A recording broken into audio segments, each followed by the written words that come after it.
Welcome back to the channel. I hope you guys are having a great day today. Well, as you can see, we got a big old Marshall head in the studio. So we're gonna break this thing down, find out what it's good at, what it's not good at, give you guys a bunch of tones, and find out what I think about my first Marshall. Now, as you guys may or may not know, I'm not a big Marshall guy. This is the first Marshall amp I've ever owned and the first one we've ever featured on this channel. Over the years, I've played almost exclusively on Mesa Boogie amps, so this should be a little bit of an interesting change. So we're gonna get into it, talk about why I chose this model, what features it has, and of course, what it sounds like.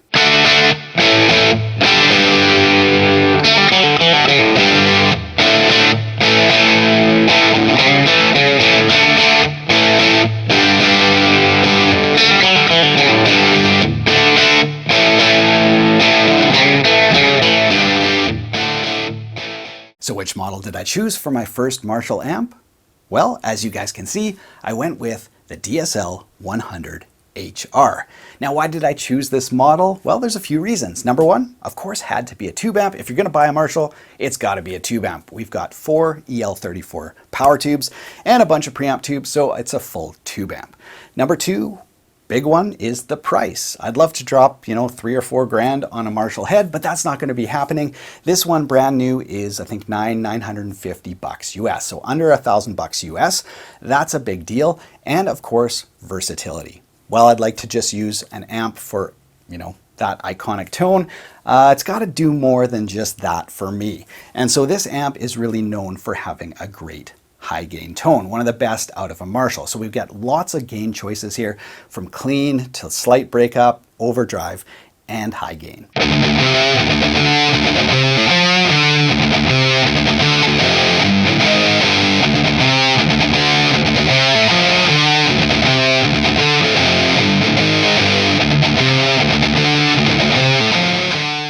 Now, in addition to that, I also wanted some modern features, and on this head, we do have a selectable 50 watt or 100 watt mode. I really would have loved like a lower 25, 20 watt mode, but 50, 100, not too bad. It's nice to have that option. On the backside, we also have an emulated output, so you can bypass a cabinet altogether, go straight from the head into your audio interface. Now, I have no idea what that's gonna sound like, but I think we better plug it in and find out if it's useful or not. So we'll definitely do that when we do our tones. And the other feature I really loved on this amp that's, I guess you could qualify as modern, is the extra EQ button here, which is the tone shift. And that pretty much sucks out a bunch of the mids, giving you, again, a more modern tone. So great to have the classic Marshall tones, but for me, I wanted something a little bit more versatile that could also do, classic Marshall tones, but some more versatile high gain tones and cleans. So that's why I chose this amp.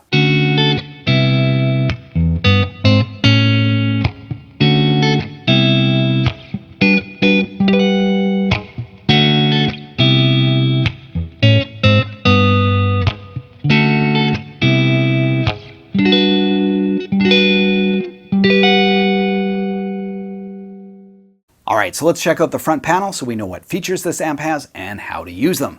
Now, first up is the power section. Obviously, you've got your main on-off switch. And on the output section, in the middle, it's in standby. When you go to low, it's 50 watts. When you go to high, it's the full 100 watts. Now, moving on to the master section, first thing we have is the effects loop in or out. So you can toggle that right there. Then we've got 2 different masters, number 1 and number 2. Number 1 is the green LED. Number 2 is the red LED. Perfect for setting up maybe a lower volume kind of rhythm track and a higher volume for soloing. Lots of different options there, so really flexible to have that master section. Then we've got our verbs. We've got an ultra and a classic. Not sure I'll necessarily use these verbs on this amp, but nice to have a couple options for sure.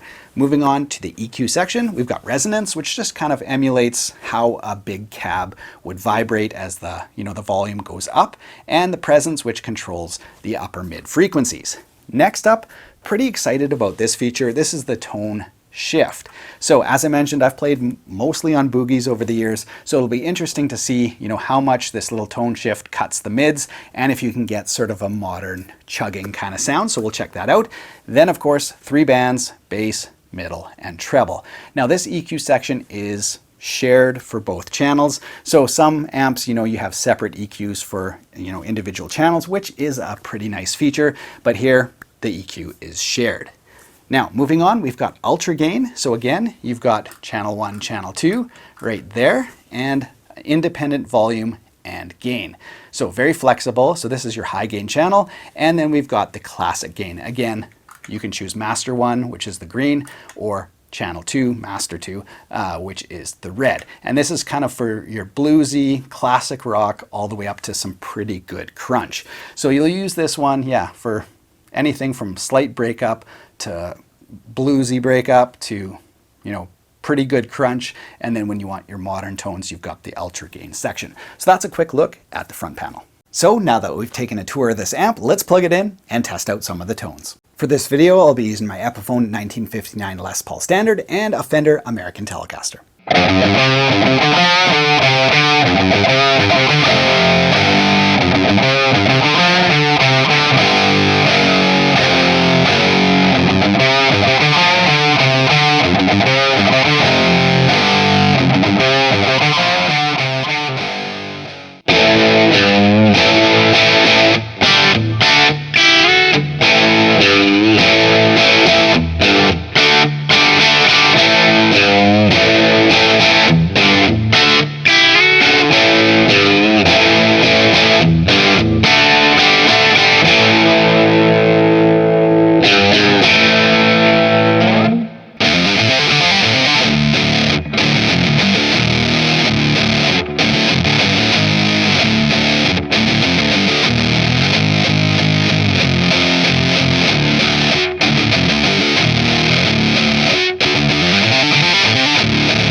So here are my final thoughts on the Marshall DSL 100HR. Number one, well, this is just a big amp head. Like physically, it's imposing. I'll put up a pic of my amp rack. As you guys can see, it's taller and it's longer than the Mezza Barba, the dual rectifier, the orange. It kind of dwarfs all those heads. So if you don't have a lot of space, check the dimensions on this before you purchase it, because it is a big amp head. That's number one. Number two, let's talk about construction. Overall, really nice. It feels like a great amp.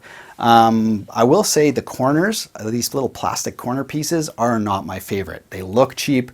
I'm sure they'll be fine, but yeah, they look very low end. And compared to any other amp that I own, including that really affordable Stage-Right amp, they all have nicer corner caps than this. So these plastic corner caps look and feel cheap. Like I said, I'm sure they're fine, but you do notice it. And when I pulled the back panel off to look at the tubes, it is just cheap, like MDF kind of stuff, particle board. All the other amps have like plywood backs and stuff like that. Now this is like half price to a third of those other amps, so I need to bear that in mind as well. But those were the two constructed things related to construction that did feel a little cheap. Now, when it comes to the tone, which of course is the most important thing when you're thinking about purchasing an amp, well, this thing sounds absolutely fantastic. From like the cleanest of clean and pristine. Of course, you've got those 100 watts, so you can have a ton of headroom without it breaking up on you. So if you do want to play like really loud and really clean, this amp can do it, all the way up to like some pretty high gain tones. And it sounds fantastic all the way through. So really love that. That tone shift feature works really well. Like you can really hear all those mids just get, you know, sucked down, and you can get some really aggressive chugging.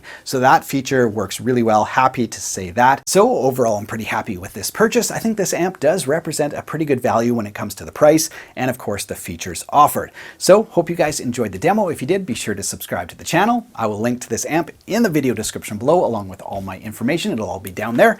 Other than that, have yourself a great day.